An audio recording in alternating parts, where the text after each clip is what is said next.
नमस्कार। इस वक्त मैं मौजूद हूं अलवर की सबसे बड़ी प्याज मंडी में। अभी वक्त है 10:05 है। अभी से ही प्याज मंडी में जो प्याज की जो आवक है वो शुरू हो गई है। आप देखेंगे कि अभी तक जो क्षेत्र जो जगह आप लोग खाली देख रहे हैं, जैसे जैसे रात होगी या ये कहें कि बोली लगने से 1 घंटा 1.5 घंटे पहले यहाँ पर जो तमाम जो क्षेत्र है प्याजों के कट्टों से चटक लाल रंग से पूरी तरीके से मंडी अट जाएगी। यहाँ पर किसान धूप सेकते आपको नजर आएंगे और इस बात और इस उम्मीद की आशा में नजर आएंगे कि उनको उनकी प्याज का भाव सही तरीके से मिल जाए और हंसते कुशलते और अच्छी तरीके से अपने घर वापस लौट जाएं। क्योंकि बच्चों की बड़ी चाह होती है, जब किसान परिवार का कोई सदस्य मंडी में प्याज बेचने के लिए आते हैं तो बच्चे भी कहीं ना कहीं ख्वाहिश रखते हैं, कहीं ना कहीं एक फरमाइश करते हैं कि देखा जाए तो बीते दिनों से प्याज के भाव में एक उछाल आया है, जिसको लेकर किसानों में एक बार फिर चहल पहल लौट आई है।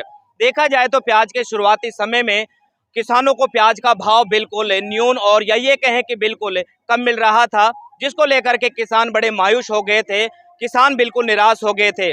लेकिन बीते 2-3 दिनों से प्याज के भाव में एक हल्का सा उछाल देखने को मिल रहा है। देखा जाए तो ये भाव भी अब पूरी तरीके से पर्याप्त नहीं है। इस भाव तक भी किसानों का कहना है कि सिर्फ जो उनकी लागत है वो भी बड़ी मुश्किल से निकल पा रही है, मुनाफा तो दूर की बात है।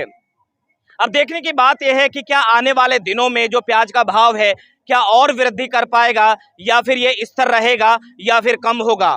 देखा जाए तो किसानों ने निराश होकर के और मायूस होकर के काफ़ी तादाद में अलवर जिले की जो प्याज है वो चटक लाल रंग और तीखे स्वाद के कारण पूरी दुनिया भर में प्रसिद्ध है। इस बार किसानों ने इस आशा और उम्मीद के साथ में प्याज की फसल को बोया कि शायद उनको उनकी मेहनत का पूरा फल मिले और घर के तमाम जो काम हैं शायद संपूर्ण हो जाएं। लेकिन हुआ बिल्कुल उलट है।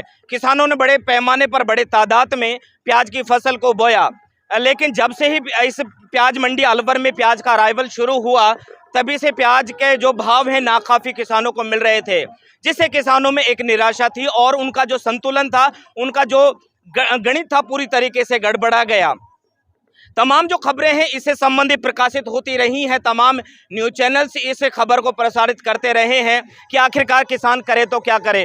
वो किसान जो पूरी दुनिया का, पूरे भारत के लोगों का 2 वक्त का खाना मुहैया करवाता है, 2 वक्त का खाना जुटाने का काम करता है, लेकिन कुछ है कि वही किसान भूखे पेट सोने को मजबूर हो रहा है।